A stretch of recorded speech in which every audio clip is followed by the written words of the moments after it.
Army আজ তারা কই, যারা বলতো বিটিএস হারাম, বিটিএস খ্রিস্টান, বিটিএস নাস্তিক ইত্যাদি। তাদেরকে বলি, আমাদের বিটিএস মেম্বাররা যখন সৌদি আরব কনসার্ট করতে গিয়েছিল তখন জিমিনের মাইকটি ছিল গোল্ডেন কালার, আর আমাদের ইসলামে ছেলেদের জন্য স্বর্ণ হারাম।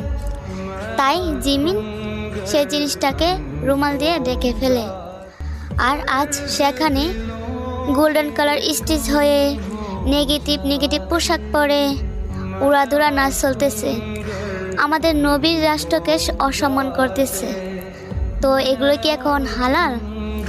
আজ আমি সত্যিই বলতেছি, আমি একজন বিটিএস আর্মি হয়ে গর্ববোধ করতেছি, কারণ তারা অন্য ধর্মের হয়েও আমাদের ধর্মকে সম্মান করে, আর আমরা নিজে মুসলিম ধর্ম হয়েও আমাদের ধর্মকে সম্মান করতে পারি না।